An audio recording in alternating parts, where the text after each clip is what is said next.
Oi, eu sou o Gabriel, bem-vindo ao canal Recomendo Ler. No vídeo de hoje nós vamos falar sobre as minhas leituras do mês de janeiro de 2025. Mas antes de falar sobre cada uma dessas leituras, os recados iniciais de sempre. Se você não é inscrito no canal, considere se inscrever. Não deixe de curtir, compartilhar e comentar ao longo do vídeo, que isso ajuda muito na divulgação e faz com que o Recomendo Ler chegue a outras pessoas. Bom, para esse vídeo eu vou separar aqui a apresentação das leituras em leituras que ainda eu não tenho finalizado, mas que boa parte delas aconteceram em janeiro, e por fim as leituras de livros que já foram finalizados e quadrinhos que também foram finalizados durante o mês de janeiro. Começando com as leituras não finalizadas, eu tenho 2 livros aí que eu preciso finalizar em fevereiro. O primeiro deles é 100 Anos de Solidão, do Gabriel Garcia Marques, e um calhamaço aí que eu decidi ler em 2025, que é Os Pilares da Terra, do Ken Follett. Bom, todas essas leituras, falando aqui primeiramente de 100 Anos de Solidão, acho que eu tenho me surpreendido muito com esse primeiro contato com o livro escrito pelo Gabriel Garcia Marques. Essa leitura está acontecendo através de um clube do livro, então acaba que você vai pegando ali as impressões de outras pessoas e isso vai agregando bastante na leitura. Um dos pontos que eu acabei indo com um pouco de até medo em ler 100 Anos de Solidão era que sempre que falavam desse livro, ou diziam que era um dos livros mais difíceis do Gabriel Garcia Marques, por conta que ele acaba acompanhando aí uma geração de uma família que vai se desenvolvendo aí numa cidade. Então, para muitos isso acabava se tornando confuso, porque era interessante que você acompanhasse a árvore dessa família e que fizesse algumas anotações em relação a isso. Eu não estou sentindo tanta dificuldade em relação a isso. Acho que nessa primeira leitura eu vou tentar extrair o máximo, já que, além de ser a minha primeira leitura de 100 Anos de Solidão, é o meu primeiro contato com uma obra do Gabriel Garcia Marques. Então, eu acho que o enredo principal eu estou conseguindo pegar as principais informações, e quando houver a discussão desse livro, com certeza alguns pontos que eu acabei não prestando atenção, ou poder entender isso sob uma outra visão de outras pessoas que acabaram lendo o livro e gostando mais do que eu. Então, essa primeira experiência com 100 Anos de Solidão tem me chamado muita atenção, mas até onde eu li, eu estou gostando bastante do livro. Seguindo para Os Pilares da Terra, eu já falei sobre esse livro em algum vídeo, então é uma leitura que eu já tinha iniciado em 2024, mas por algum motivo eu acabei abandonando. Então eu já estou ali por volta agora de aproximadamente 55% da leitura, já que é um livro que eu coloquei naquele desafio de 6 calhamaços para 2025, então eu vou ler durante o mês de janeiro e fevereiro. Então boa parte já foi lida. Eu acho que a primeira impressão também que eu tive em relação a esse livro, quando eu li a primeira vez, a parte que eu li a primeira vez permanece. Eu acho que o Ken Follett ele tem um talento assim extraordinário para desenvolver personagens, para desenvolver a narrativa como um todo. Então, por enquanto, pelo menos até onde eu cheguei, a minha nota ou a minha avaliação é ainda melhor do que quando eu li pela primeira vez e acabei abandonando. Agora, partindo para as leituras finalizadas, o primeiro livro que eu concluí em janeiro foi o Polímata, do Peter Burke, publicado pela editora Unesp.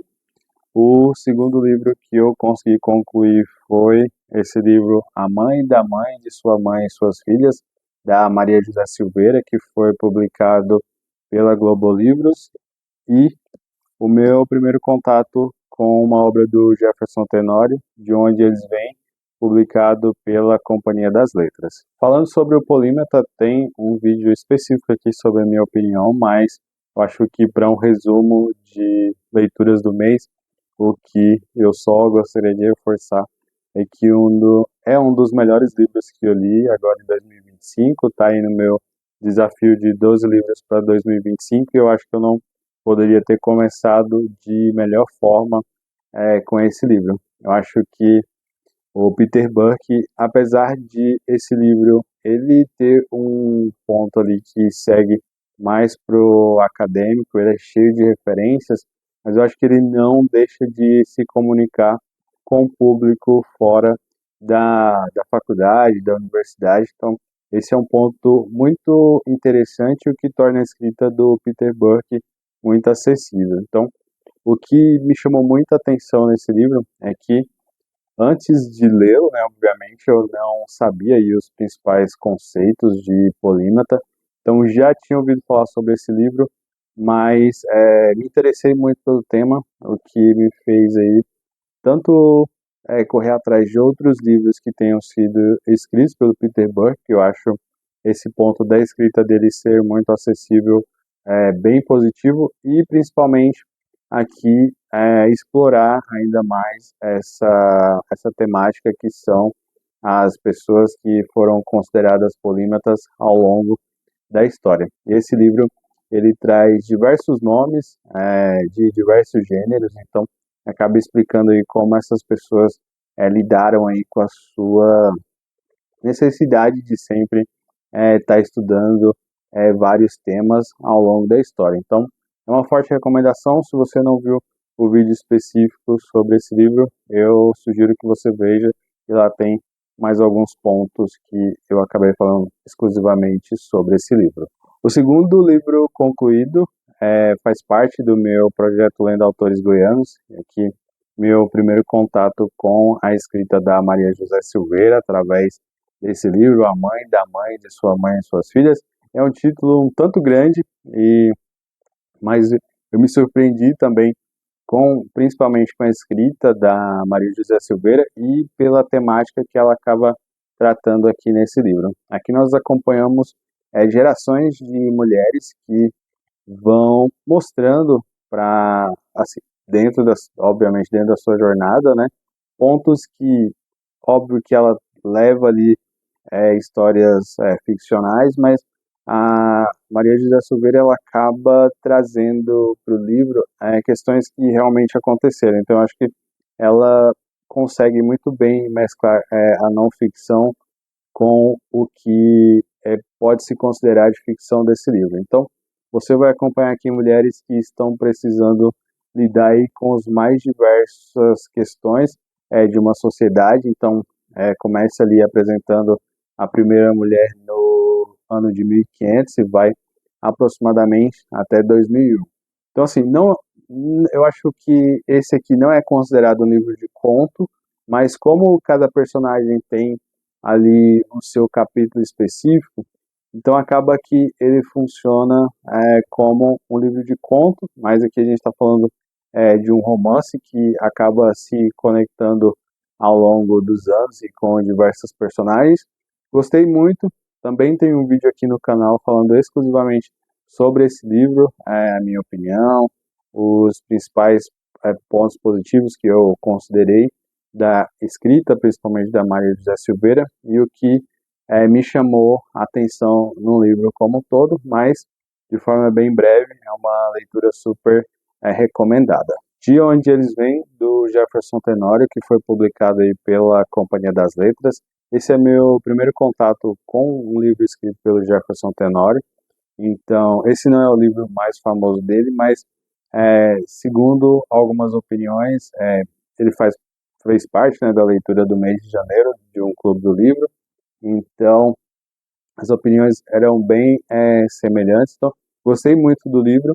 Ele vai acompanhar aí um jovem que está passando aí vamos dizer assim, pelos primeiros processos da implantação da política de cotas nas universidades. Então, o protagonista ele vai abrir alguns questionamentos. O livro, como se ele traz alguns questionamentos que acabam falando aí sobre como essa política de cotas ela pode ir muito além. Então, às vezes não é só apenas a questão de ter a oportunidade das pessoas ingressarem na universidade, mas principalmente como elas vão se manter ali nos estudos a partir da sua própria realidade. Então tem uma discussão bem interessante. O livro, a escrita do Jefferson Tenório é bem assim, você não consegue largar o livro, e esse livro você, acho que obviamente por toda essa questão que eu considero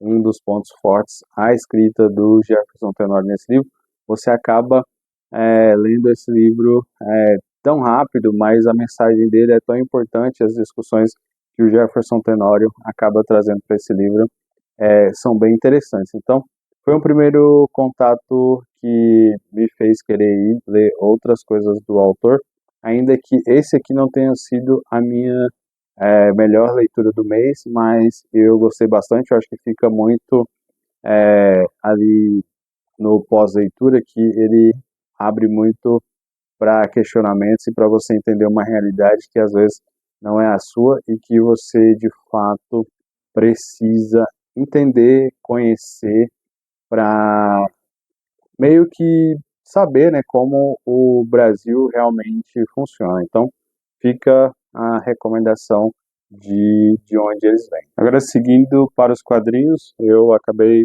lendo no mês de janeiro 4 quadrinhos, então com temáticas diferentes, e aí eu vou falar um pouco sobre cada um deles, o que eu mais gostei, do que eu menos gostei, mas no saldo total foram leituras que eu gostei bastante. Começando pela leitura que eu mais gostei, é Grama, da Kensuke Indrinkin, que foi publicada aqui no Brasil pela editora Pipoca Nankin.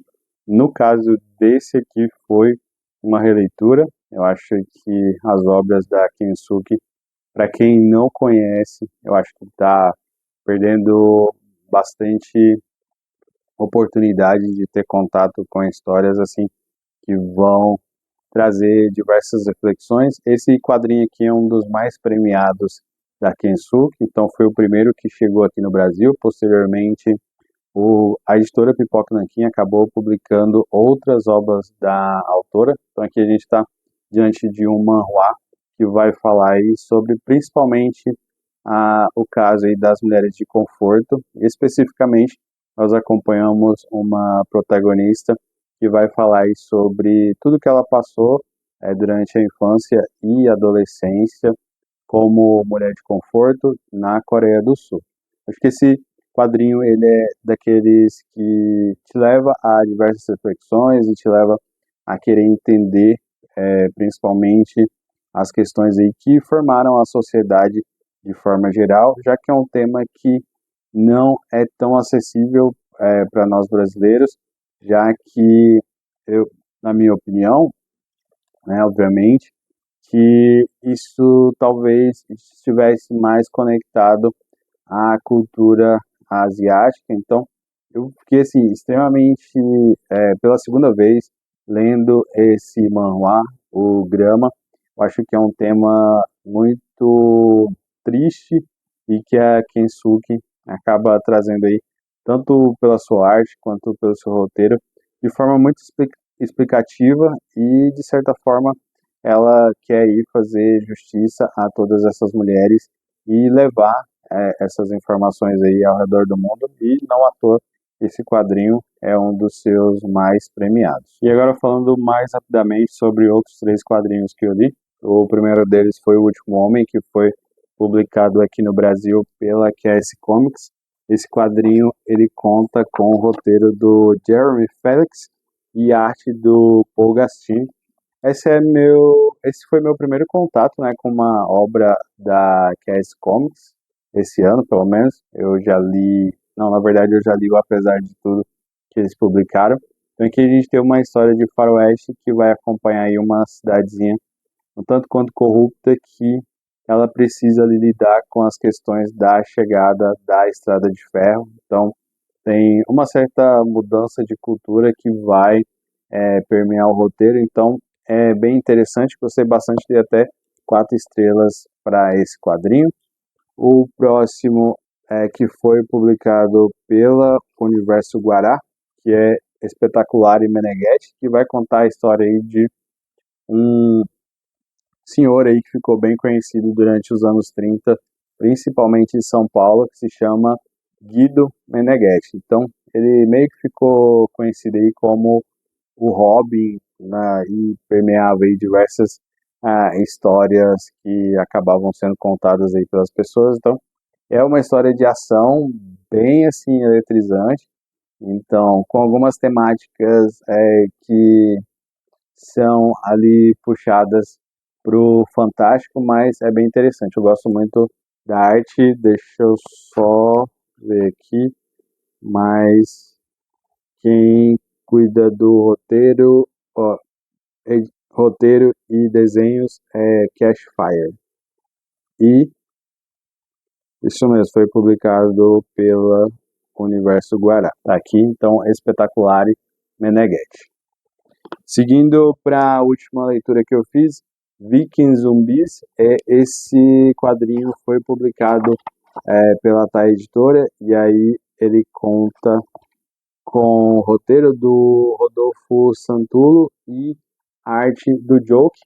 Essa é uma história que vai mesclar aí, obviamente, eu acho que o título já é bem, já é um grande, não um grande spoiler, né, mas dá uma ideia bem interessante do que você possa esperar desse quadrinho. Você vai ter uma história viking com uma pegada ali, não uma pegada, mas bastante personagens zumbis.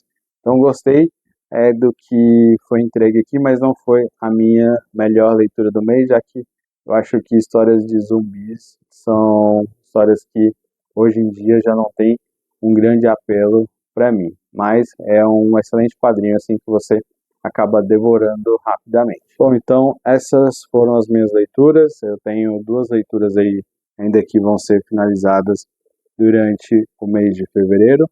Deixa nos comentários quais foram os livros e quadrinhos que vocês leram durante o mês de janeiro. Eu vou gostar de saber o que vocês estão lendo. Só gostaria de reforçar os recados iniciais. Se você não é inscrito no canal, considere se inscrever. Não deixe de curtir, compartilhar e comentar ao longo do vídeo, que isso ajuda muito na divulgação e faz com que o Recomendo Ler chegue a outras pessoas. Lembrando que tem vídeo aqui no canal toda quarta às 18 horas e todo domingo às 10 horas da manhã. Muito obrigado para você que assiste os vídeos aqui do Recomendo Ler até o final e até o próximo vídeo.